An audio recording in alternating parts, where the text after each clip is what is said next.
प्रिय विद्यार्थियों, पूर्व व्याख्यानों में हमने स्नातकोत्तर उत्तरार्ध संस्कृत के पंचम प्रश्न पत्र में निर्धारित महर्षि पतंजलि प्रणीत व्याकरण महाभाष्य के प्रथम अध्याय के प्रथम पाद में प्रथम आहनिक पस्पशाहनिक का अध्ययन प्रारंभ किया था।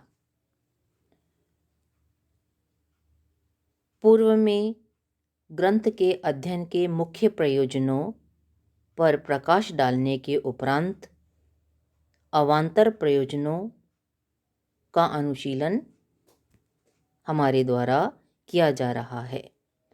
उसी क्रम में आगे बढ़ते हुए आज हम अगले अवान्तर प्रयोजन सारस्वतीम से अपना अध्ययन प्रारंभ करते हैं। देखिए, सारस्वतीम याज्ञिकः पठन्ति आहिताग्निः अपशब्दं प्रयुज्य प्रायश्चित्यां सारस्वतीम् इष्टिं निर्वपेत् इति। प्रायश्चित्या मा भूम इति अध्येयं व्याकरणम् इति सारस्वती। इसकी व्याख्या करते हुए भाष्यकार कहते हैं कि सारस्वतीम सरस्वती संबंधी याज्ञिक पढ़ते हैं आहिताग्नि अर्थात अग्नि का आधान करने वाला व्यक्ति अपशब्दों का प्रयोग करके प्रायश्चित विषयक सरस्वती देवता वाली इष्टि का निर्वपन करे। हम प्रायश्चित करने वाले न होवें, इसके लिए हमें व्याकरण का अध्ययन करना चाहिए।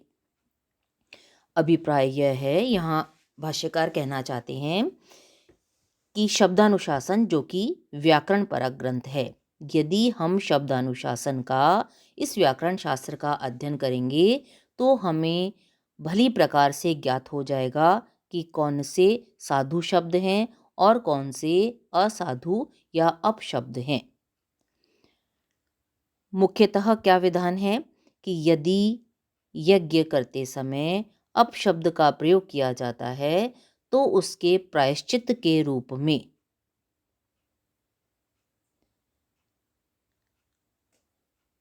निर्वपन कार्य करना होता है। निर्वपन का अर्थ है देवता के उद्देश्य से 4 मुट्ठी व्रीहि अथवा यव को अग्निहोत्र हवनी पात्र में डालना। ऐसा कात्यायन श्रोत सूत्र में कहा गया है।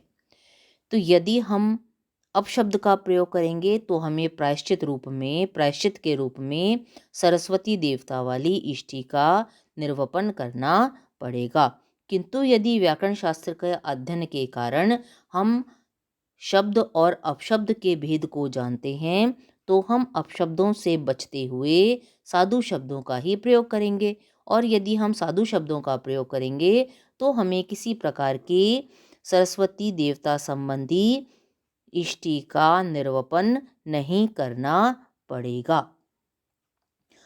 अतः हम प्रायश्चित करने वाले न हो, इसके लिए हमें व्याकरण का अध्ययन करना ही चाहिए। स्पष्ट है।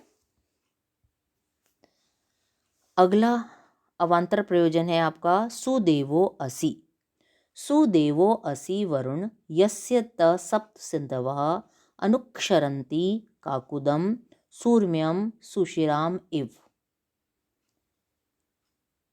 इसकी वृत्ति के रूप में कहते हैं सुदेवः असि वरुण सत्यदेवो असि यस्य ते सप्त सिन्धवः सप्त विभक्तयः अनुक्षरन्ति काकुदं। काकुदं तालु, काकुः जीवा, सा अस्मिन् उद्यत इति काकुदं। सूर्म्यं सुशिराम इव तत् यथा शोभनाम ऊर्मिं सुशिराम अग्निः अन्तः प्रविश्य दहति एवं ते सप्त सिन्धवः सप्त विभक्तयः तालु अनुक्षरन्ति तेन असि सत्यदेवः। सत्यदेवः स्याम् इति अध्येयं व्याकरणम् इति सुदेवो असि।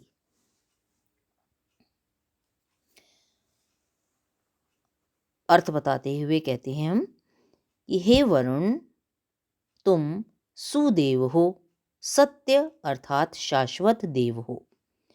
जिस तुम्हारी, यहाँ कह रहे हैं ना ये, सुदेवो असी वरुण, वरुण हे वरुण देवता, सुदेवो असी तुम सुदेव हो, सत्य देव हो, शाश्वत देव हो।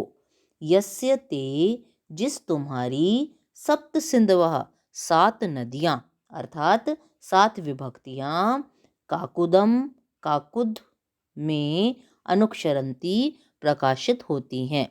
काकुद को उसी प्रकार से प्राप्त कर प्रकाशित होती हैं जिस प्रकार सूर्यम सुशिराम, जिस प्रकार अनेक छिद्रों वाली लौह प्रतिमा की भांति काकुद की ओर अभिश्रवण करती हैं। अभिप्राय है यहाँ पर क्या कहना चाहते हैं कि हे वरुण देवता, तुम सुदेव हो, सत्य देव हो।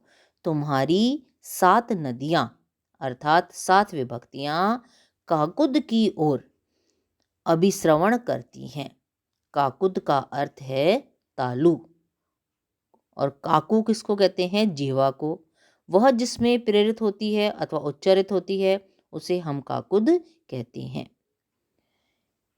तो जिस प्रकार बहुत छिद्रों वाली लोह प्रतिमा की तरह अर्थात जैसे बहुत छिद्रों वाली लोह प्रतिमा को अग्नि अंतः प्रविष्ट होकर, उसके भीतर प्रविष्ट होकर विद्यमान मल आदि को जला देती है और जिससे वो लोह प्रतिमा ददीप्यमान स्वरूप को प्राप्त कर लेती है, उसी प्रकार से तुम्हारी जो ये सात नदियाँ रूपी सात विभक्तियाँ हैं, ये तालु स्थान मात्र का उपलक्षण है यहाँ पर, ये तालु उच्चारण स्थान के लिए कह रहे हैं, को प्राप्त होकर प्रकाशित होती हैं, प्रकट होती हैं। अतएव तुम सत्य देव हो, हम भी सत्य देव हों, इसके लिए हमें व्याकरण का अध्ययन करना चाहिए। वस्तुतः साधु शब्दों का प्रयोग कर विनष्ट पापात्मक मल वाला वैयाकरण भी वरुण की भांति स्वर्ग में निवास करता है। कहने का अर्थ क्या है कि जब व्याकरण शास्त्र का जो ज्ञाता है उसे शब्द अशब्द का ज्ञान होगा, तो वह अपशब्दों का यदि भूले से भी प्रयोग कर लिया है तो उसका भली प्रकार से प्रायश्चित करके वो क्या करेगा? धुल गए हैं अपशब्द रूपी पाप जिसमें से, ऐसे अंतःकरण वाला वह व्यक्ति वरुण की भांति स्वर्गलोक में निवास करता है।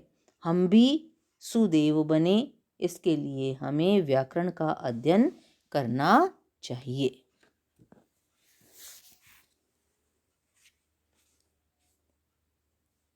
स्पष्ट है? तो दोनों ही अवान्तर प्रयोजनों में भाष्यकार क्या कहना चाहते हैं कि यदि हमें व्याकरण शास्त्र का ज्ञान है तो हमें, देखिए यहाँ ये स्पष्ट रखिएगा कि अपशब्द का प्रयोग कोई गाली नहीं है, है ना। यहाँ अपशब्द का अर्थ है जो आपके प्राकृत शब्द हैं, है ना। जैसे आपने पढ़ा था गो आपका क्या है? मूल शब्द है, संस्कृत शब्द है, लेकिन गोवी, गोपतलिका ये सब क्या थे? आपके अपशब्द। तो यदि हम अपशब्दों का प्रयोग करते हैं, यदि हमें व्याकरण शास्त्र का ज्ञान नहीं है तो हमें शब्द अपशब्द का अंतर ज्ञात नहीं होगा, और हम अपशब्द क्योंकि अधिक मात्रा में हैं तो अपशब्दों का प्रयोग करके जो बहुप्रचलित हैं उनका प्रयोग करके हम प्रायश्चित के भागी बनेंगे यदि यज्ञ में हमने कर लिया, और प्रायश्चित के रूप में हमें सरस्वती देवता विषयक इष्टि का निर्वपन करना होगा। किंतु यदि हमने व्याकरण शास्त्र का अध्ययन किया है तो हमें शब्दों का ज्ञान होगा। अपशब्दों से, ऐसी स्थिति में हम अपशब्दों के प्रयोग से दूर रहते हुए केवल शब्दों का प्रयोग ही, सुशब्दों का, साधु शब्दों का प्रयोग ही इष्टि आदि का विधान करते समय करेंगे। ऐसी स्थिति में हमें किसी प्रकार का प्रायश्चित बाद में नहीं करना होगा।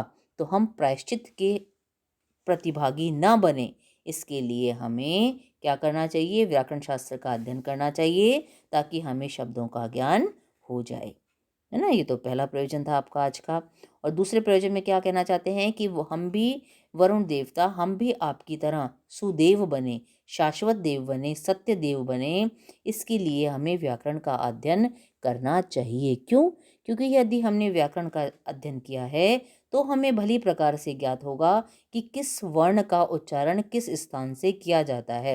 मतलब विभिन्न वर्णों के उच्चारण स्थान, आभ्यंतर प्रयत्न, बाह्य प्रयत्न आदि का हमें ज्ञान होगा और इनके ज्ञान द्वारा हम शब्दों का सही सही उच्चारण करके अपने अभिष्ट को प्राप्त कर सकेंगे। तो यानी इसका अर्थ क्या है कि यदि आपको ज्ञात है कि किस वर्ण का उच्चारण किस स्थल से किया जाता है, तो आप वर्णों का उच्चारण करते समय सही सही उच्चारण प्रक्रिया का आश्रय लेते हुए उसी प्रकार से अपने शब्दों को प्रकाशित करेंगे, द्योतित करेंगे, जिस प्रकार से विभिन्न छिद्रों वाली, अनेकानेक छिद्रों वाली लोह प्रतिमा में अग्नि प्रविष्ट होती है और उसके भीतर स्थित मल आदि का नाश करके उस प्रतिमा को दीप्ति युक्त कर देती है। उसी प्रकार से वर्णों के उच्चारण स्थान का ज्ञान होने से हम शब्दों का सही सही उच्चारण और उनका प्रयोग करते हुए क्या करेंगे? आप अपने लक्ष्य को, अपने अभिष्ट को प्राप्त कर सकेंगे। हम भी वरुण देवता की तरह, और अभिष्ट क्या है हमारा? स्वर्ग की कामना की जाती है, तो हम भी वरुण देवता की तरह स्वर्ग में निवास करने वाले बने, सत्य देव बने। इसके लिए हमें व्याकरण शास्त्र का अध्ययन करना चाहिए। स्पष्ट है? इसको अच्छी तरह देख लीजिएगा। अगर कोई समस्या हो तो पूछ लीजिएगा। आपका स्वागत है। कल हम इसी क्रम में आगे बढ़ेंगे। आज के लिए इतना ही।